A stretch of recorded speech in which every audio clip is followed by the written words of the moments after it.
Magandang araw po sa inyong lahat mga kababayan at welcome back dito po sa PNR at ito nga mga kababayan, breaking update. Lagot, wasak ang Kongreso.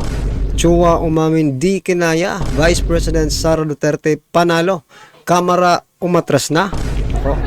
Yan mga kababayan, patungkol po riyan ang ating alamin at bibigyan ng komento ngayong araw na ito. Pero bago po natin simulan yan, ito mga kababayan, ipapakita ko po at ipaparinig sa inyo ang video ni Congressman Marcoleta na kung saan may siniwalat patungkol po sa pangungutang, kung ano ba ang magiging epekto ng pangungutang sa ating bansa. Sa ito mga kababayan, simulan na po natin to. Sawa na ang bayan ko sa magnanakaw na tao.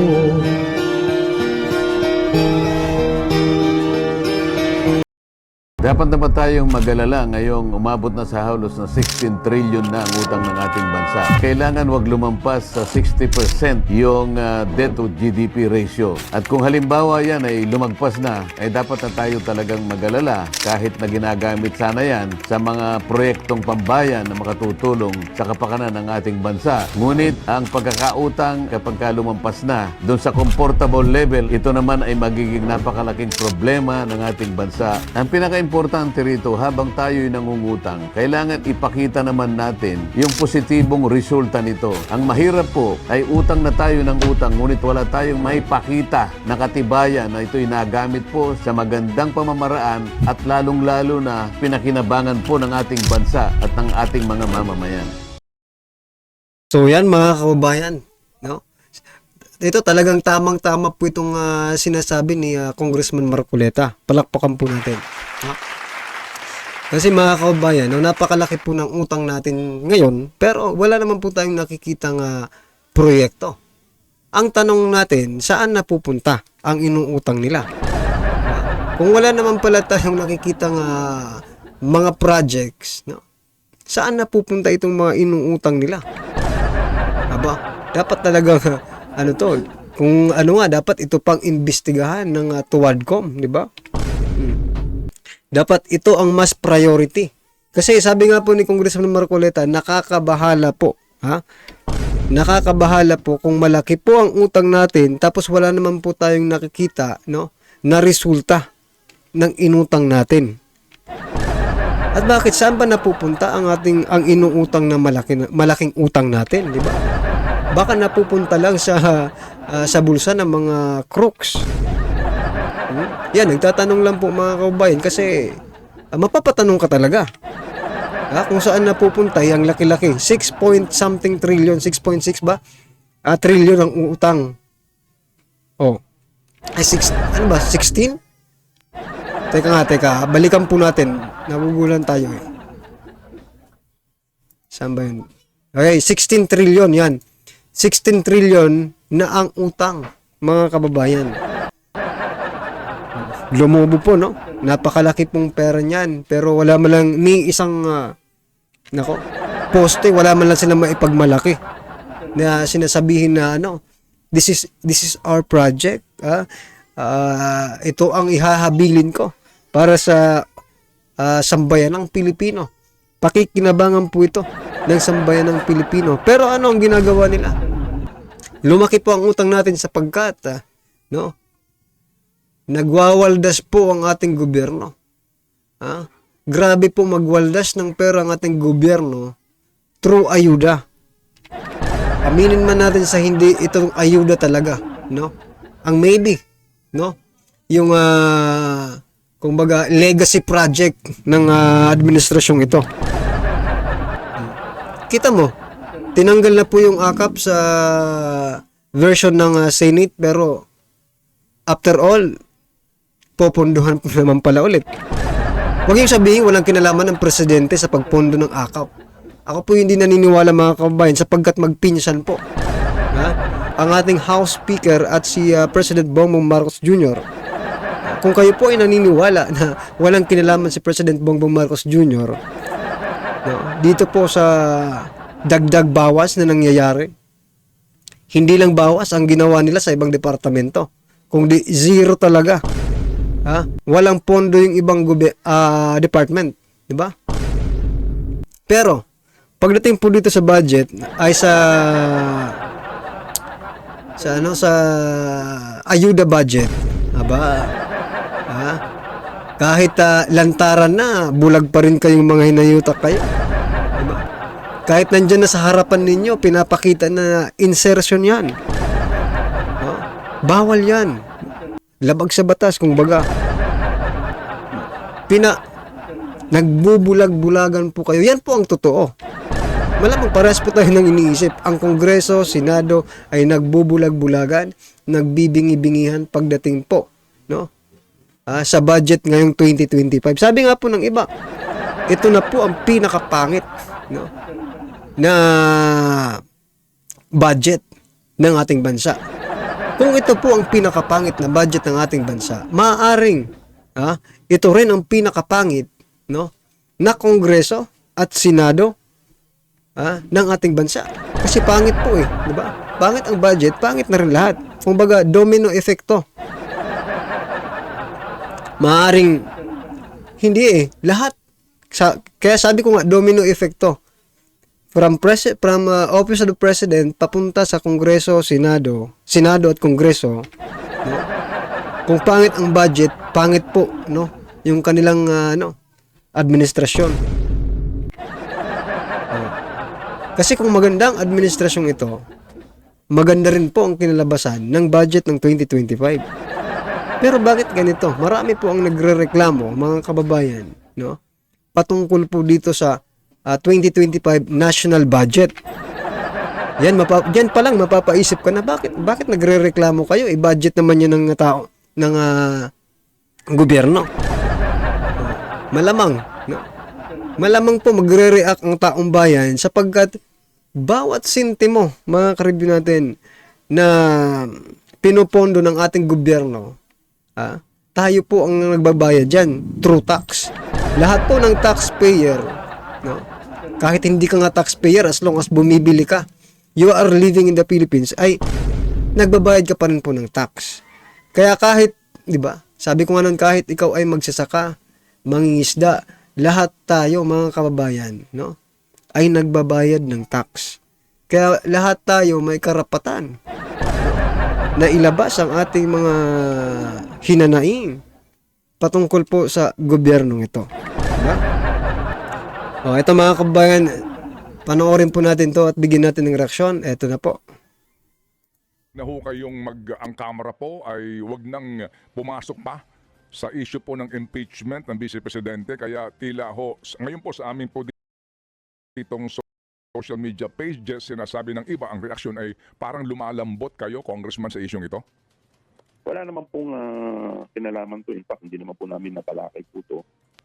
Hindi namin talaga maarok yung sinasabi po ninyo na wrap up, tapos hindi pa tapos.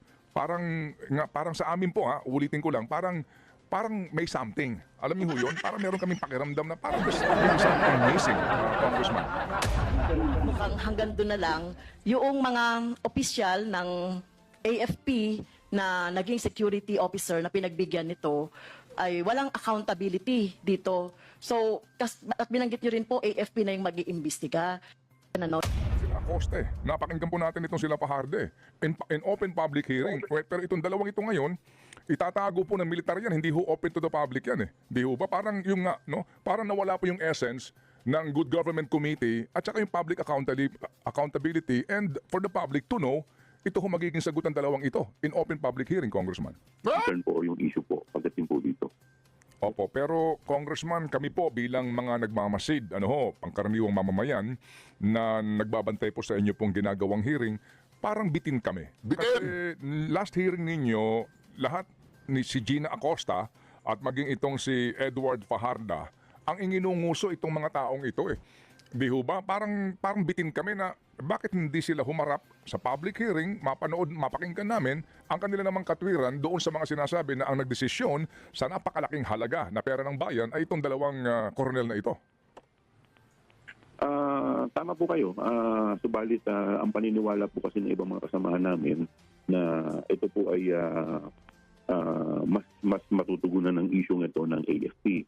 sa kanila pong tingin ay baka ito po ay isang para ito ay ibagsak yung PC dito po sa dalawa. Pero kasi insofar as iba kasi ang investigation ng AFP tingin nila mas dito mas malalaman kung ano po talaga ang totoo. Sandali lang. With all due respect, Attorney, Congressman Joel, opo, I'd like to engage you dito po sa isyong ito. Ang committee po ninyo ay Committee on Good Government and Public Accountability. Wala namang sinasabi dito na kapag ang involved coronel na hindi na dapat tanungin pa sila kung saan napunta yung pera, di ba? At bakit ang mga liquidation po ay gumamit ng mga sinasabing fictitious na Inilatag na ng mga kongresista ang mga nakikita nilang posibleng krimen na nangyari sa OVP. Ang dami nyo pang nilatag ng krimen. Asa ng demanda? Wala. At DepEd, ilan lamang dyan ang plunder, falsification, technical malversation, Meron na bribery at perjury. Yan ang hirap mga kababayan kasi puro latag lang sila ng latag. Dapat, pagkalatag, no, defense agad. Diba? Idepensahan nyo. Nasaan yung mga ebidensya nyo about dyan sa mga nilalatag ninyo? Ang hirap sa inyo, puro na kayo latag ng latag, no? Para ano? Para magmukhang kawawa, no? Si Vice President Sara Duterte or para magmukhang marumi, ha? Si Vice President Sara Duterte sa tingin ng taong bayan. Yan ba ang plano ninyo? Yan ba yung stick to the plan? Ha? Nitong mga tongreso? Diba? Napaghahalataan na po kayo. Dapat hindi lang po puro latag ng latag, no? Kasi walang patutunguhan yan eh, no? O for example, gagawa kayo ng batas, di ba? In relation diyan sa nilalatag ninyo. Ngayon yung magagawa ninyong batas, mga kababayan, no? Ay hindi ay parang hindi concrete, no? Hindi matibay. Bakit? Puro heresy lang kasi yung binabatayan ninyo yung base ninyo. Diba? Puro wala. Kasi kasuhan nyo muna. Diba? Sana, diba? Ipakita nyo sa taong bayan na talagang totoong may kasalanan. Diba? Eh kung may kasalanan, di good. Nalaman po ng taong bayan na may kasalanan at makakagawa kayo ng mas matibay ng batas. Pero mga kababayan, ang nangyayari po, mahina na nga po yung mga existing na batas. Tapos ganito pa ang gagawin ninyo, puro heresy lang ang basihan. Paano pa kayo makakagawa ng mas matibay na batas? Di ba? Oh. Yan na nga po eh. Yung sabi ng iba, talagang ganyan talaga kasi nabusalan na. Magkaan daw? Tatanong lang.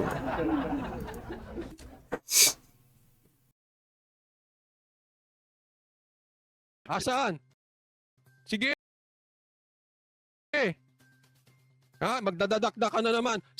I dare you. Sampahan mo ng kaso si BP Sara. Remind the public of what is at stake here. It would constitute graft and corruption if public funds are misused or misappropriated, or worse, if funds are diverted to personal use. O, hindi sampahan mo na. Si Akop, Congressman Akop, para namang hindi ka pulis, no? Na dapat bago ka magsalita, it is may kaakibat pong ebidensya yan. Sinasabi mo, graft and corruption, ano yun? Sinasabi mo, magnanakaw. Yan na lang. Magnanakaw po ang ating Vice President, no? At mayroon pong tinatawag na misuse of funds. Kung talagang totoo po yan, dapat ipakita nyo po yung ebidensya ninyo. Kasuhan nyo na po yan kasi delikado po yan, delikado po yan. Hindi sa kinakampihan po natin si Vice President Sara Duterte. Delikado po yan na mayroon po tayong mga opisyal na corrupt. Diba? O kung, diba, may mga opisyal talaga tayong corrupt. But, what I'm trying to point out, patunayan nyo kung talagang si Vice President Sara Duterte ang tinutukoy nyong corrupt. Diba? Baka kasi, nagbubulag-bulagan lang kayo. Diba? Baka kasi hindi nyo nakikita ang tunay na korap. Harap-harapan na po, inuubos na po ang kaban ng ating bayan. Pero kayo, tumatahol po kayo sa maling puno. Mga kababayan, no? Tahol kayo ng tahol dito kay Vice President Sara Duterte, pero yung gumagastos, nagwawaldas ng pera natin, hindi nyo makita. Bulag ba kayo? Kami mga ordinaryong Pilipino, kahit hindi kami nakikinig masyado ng mga balita dyan sa mga mainstream media, alam namin, no? Kung sino ang nagwawaldas, no, ng pera ng bayan. O, isipin mo na lang, magsusona lang 20 million ang gagastusin, no? Magbe-birthday lang, magkano yung talent fee ng inibitahan nilang banda, diba? Nagbenta ng gold. Ano pa? Marami ba pong iba, mga kababayan, na para bagang hindi nakikita nitong mga congressman, no, kung sino ang nagwawaldas. Pag sinabi ko mo kasing corrupt, di ba? Nagwawaldas yun eh. Or kinikimkim niya yung pera. Sa palagay niyo po ba si Vice President Sara Duterte ganun ang ginagawa? Ganun po ba ang programa ni Vice President Sara Duterte? Baka kasi may mga programa ang ating gobyerno na kung tingnan mo, no, ay napakalinis, nakakatulong sa ating mga ordinaryong Pilipino. Ayun pala, mga kababayan, no, ay itong programang ito ay ginagamit lang, no? Sabihin ko na kung anong programa ito, itong mga ayuda-ayuda na ito, especially itong AKAP na ito. Napakalaki po ng pondo, no? Baka kasi itong programang ito nagagamit, no, sa korupsyon. Yan, mga kababayan, tatanong lang po tayo, baka sakaling nagagamit ang programang AKAP para sila makakorap. Sa bagay, hindi talaga magsasalita ang mga ito, sila rin ang nakikinabang, di ba? Well, anyway, mga kababayan, ano po ang inyong reaksyon, opinion patungkol po sa video ito, i-comment lang po sa baba para at isa lang po natin, mga kababayan, ang inyong opinion. Maraming salamat po. Wala ang bayan ko sa magnanakaw na tao.